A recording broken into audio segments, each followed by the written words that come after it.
نصلی و نسلم علی رسولہ الکریم اما بعد۔ سب سے پہلے شکر اس خدائے عز و جل کا جس نے ہمیں اور آپ کو تمام کے تمام علوم دینیہ کا وارث بنایا ہے۔ یہ کوئی معمولی بات نہیں ہے۔ آپ غور کریں، دنیا میں کتنے انسان ہیں؟ اگر سارے انسانوں کو ایک جگہ جمع کر دیا جائے اور آپ بھیڑ میں کھڑے ہوئے آخری شخص کو دیکھنا چاہیں تو دیکھ نہیں سکتے، اتنی تعداد انسانوں کی دنیا کے اندر موجود ہے۔ لیکن اللہ تعالیٰ نے ان تمام لوگوں میں سے، اس جمع غفیر میں سے چن کر کے کچھ لوگوں کو اٹھایا ہوا ہے کہ یہ میری دین کی حفاظت کرے گا۔ تو جن کو چنا ہے ان پر حق بنتا ہے کہ جب بھی ان کو یاد آئے کہ میں حافظ ہوں، عالم ہوں، قاری ہوں، مفتی ہوں، اللہ کا شکر ادا کریں۔ یہ ہر ایک شخص پر، ہر ایک طالب علم پر، ہر عالم اور مفتی پر لازم ہے۔ اس کے بعد جو پروگرام پیش ہوا الحمدللہ بہت ہی خوبصورت پروگرام تھا، اور میں سمجھتا ہوں کہ ایسا پروگرام اب تک شہر کے کسی بھی مدرسے کے اندر منعقد نہیں ہوتا۔ میں دعا کرتا ہوں کہ اللہ تعالیٰ آپ تمام ہی حضرات کی تمام محنتوں کو قبول فرما لے، اور خاص طور سے آپ کے اساتذہ کی جو آپ کو سنوار رہے ہیں، آپ کو نکھار رہے ہیں۔ دو باتیں کہوں گا مختصر طور پر اور اپنی بات ختم کر دوں گا۔ پہلی بات علم کے تعلق سے جو حضرت والا نے کہی، مفتی صاحب نے، اس کی قدر کتنی ہے یہ ہم اور آپ اندازہ نہیں لگا سکتے۔ آپ نے دیکھا ہوگا کہ جب کسی شخص کو کوئی بڑی ذمہ داری دی جاتی ہے تو اس کے اوپر پریشر بھی زیادہ ہوتا ہے کہ مجھے اپنی اس ذمہ داری کو بخوبی نبھانا ہے، کہیں ایسا نہ ہو کہ مجھ سے کوتاہی ہو جائے اور دنیا کی تمام ذلتیں اور رسوائی میرے دامن میں آ کر کے اکٹھی ہو جائیں۔ یہ دیکھا ہے، سب نے تجربہ کیا ہوگا۔ جب اللہ نے ہمیں اور آپ کو اس دین کے لیے چن لیا تو یہ ہمارا حق ہے کہ ہم اس کا بخوبی اس کی منزل تک پہنچائیں اور اس کے مقصد پر عمل کر کے دکھائیں۔ روایت ہے، بہت لمبی روایت ہے مشکات کی، کہ اللہ تعالیٰ روز قیامت تمام کے تمام لوگوں کو اکٹھا کرے گا اور حساب کتاب شروع ہوگا۔ جب علماء کا نمبر آئے گا تو علماء کی جماعت کو آواز دی جائے گی کہ دنیا میں جتنے بھی عالم تھے ہر قوم کے سب کے سب کھڑے ہو جائیں گے۔ اللہ ان تمام کے تمام علماء سے کچھ لوگوں کو اٹھا کر کے الگ کرے گا، ایک شخص کو بلائے گا اور کہے گا کہ تمہیں میری تمام کی تمام نعمتیں یاد ہیں؟ وہ کہے گا اللہ تعالیٰ میں آپ کی نعمتوں کو کیسے بھول سکتا ہوں؟ آپ کی دی ہوئی بصارت، آپ کی دی ہوئی سماعت، آپ کا دیا ہوا سارا کا سارا، ساری کی ساری نعمتیں میں ان کو فراموش نہیں کر سکتا۔ اللہ کہے گا تو نے اس کے بدلے کیا کیا؟ وہ کہے گا اللہ تعالیٰ میں عالم تھا، قرآن کا حافظ تھا، قرآن کی تلاوت کیا کرتا تھا، قرآن سیکھا اور لوگوں کو سکھایا۔ اللہ کہے گا کس کے لیے؟ تو بڑی زور سے کہے گا کہ اللہ آپ کی رضا کے لیے۔ اللہ کہے گا جھوٹ، تو نے صرف یہ تمام کا تمام کام قرآن کا سیکھنا، قرآن کا سکھلانا، قرآن کو اچھی آواز میں پڑھنا، مسئلے مسائل کا سیکھنا صرف اس لیے کیا ہے تاکہ تیری دنیا کے اندر شہرت ہو جائے، اور وہ ہو چکی۔ اب اس کے بدلے کی اور اس کے جزا کی امید یہاں مت رکھنا۔ فرشتوں کو حکم ہوگا کہ اٹھاؤ اور گھسیٹتے ہوئے جہنم کے اندر ڈالنا۔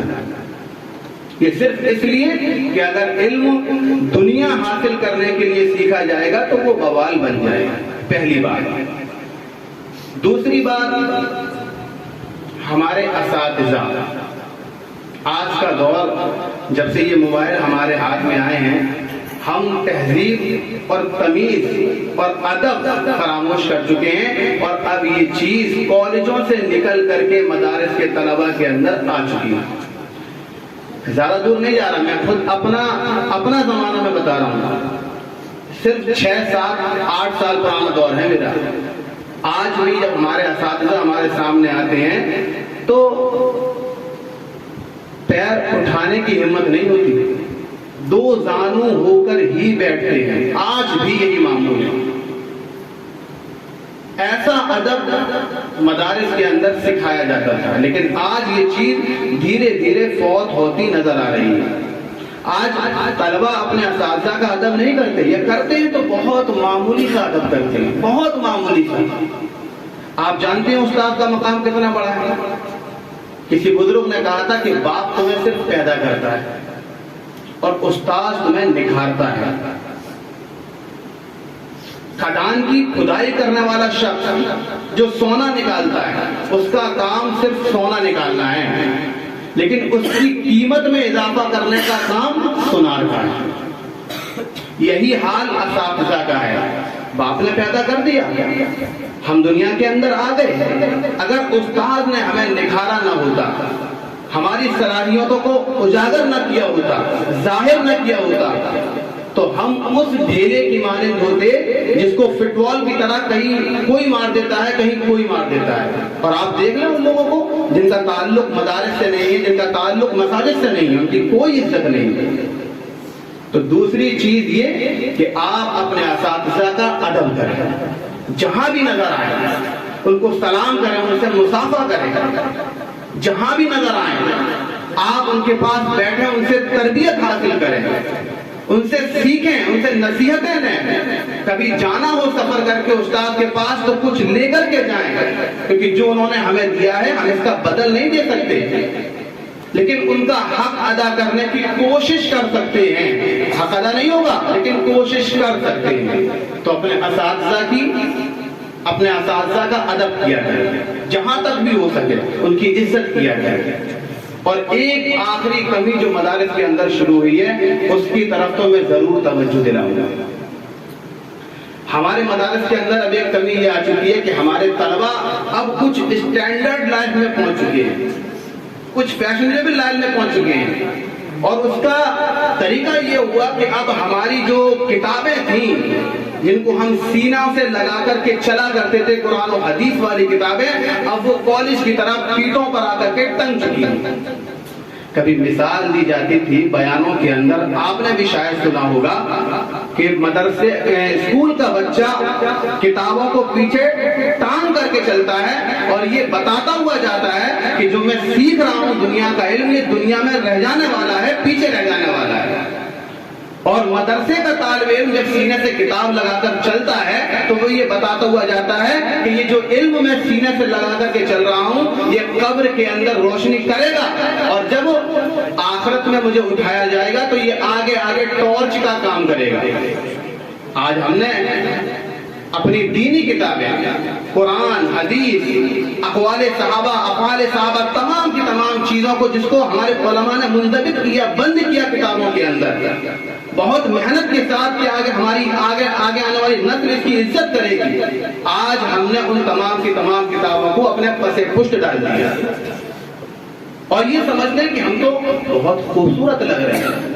اس میں خوبصورتی والی بات نہیں ہے۔ آپ کبھی سینے سے لگا کر کے کتاب لے کر کے چلیں اور کسی سے کہیں میرا فوٹو کھینچیں، آج کل سب کھینچ رہے ہیں فوٹو، کہیں اس سے کہ میرا فوٹو کھینچیں اور ایک فوٹو پیچھے بیگ والا کھنچوائیں اور پھر دیکھیں بیٹھ کر کے خوبصورت کون لگتا ہے۔ کبھی دارالعلوم جانا ہو تو جانا، جب دارالحدیث سے بچے بخاری اور مسلم سینے سے لگا کر کے نکلتے ہیں تو وہ غیر مسلم جو ٹورسٹ کی شکل میں آتے ہیں رک جاتے ہیں، کیا خوبصورت نظارہ ہے، رک جاتے ہیں۔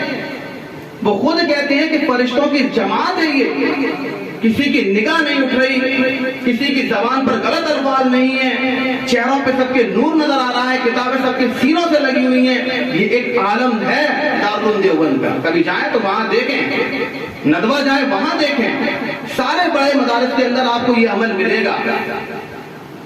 لیکن یہ ساری چیزیں دھیرے دھیرے ہماری زندگیوں کے اندر سے ختم ہو رہی ہیں، اور یہی وجہ ہے کہ ہمارے علم کے اندر اب کمی پیدا ہونے لگی، بہت بڑی کمی آ رہی ہے ہمارے علم کے اندر۔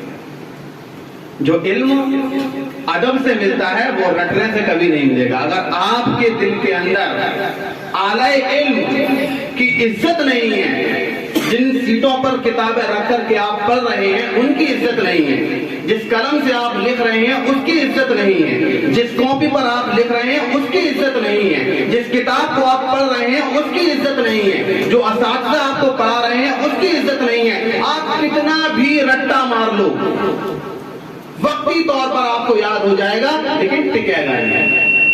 ادب اور صحبت وہ چیز ہے کہ انسان کو ستارہ بناتی ہے، وہی ستارہ جو آسمان پر جا کر کے چمکتا ہے اور انسانوں کی رہنمائی کرتا ہے۔ اب تو گھڑیاں آ گئی ہیں، پہلے وہی ستارہ رہنمائی کیا کرتا تھا، اب لوگوں نے گھڑیاں بنا لی تو گھڑی دیکھ کر کے اپنے کام انجام دیتے ہیں۔ بہرحال بات لمبی ہو جائے گی، میرا کہنے کا مطلب صرف یہ ہے کہ علم، علماء ان کی قدر کریں، اور اللہ نے جو آپ کو علم دیا ہے، جو اعلی علم عطا فرمائے ہیں، ان کی عزت کریں۔ کریں گے نا انشاءاللہ؟ بھولیں گے تو نہیں میری بات کو؟ اللہ تعالیٰ کہنے سننے سے زیادہ عمل کی توفیق عطا فرمائے۔ وآخر دعوانا الحمدللہ رب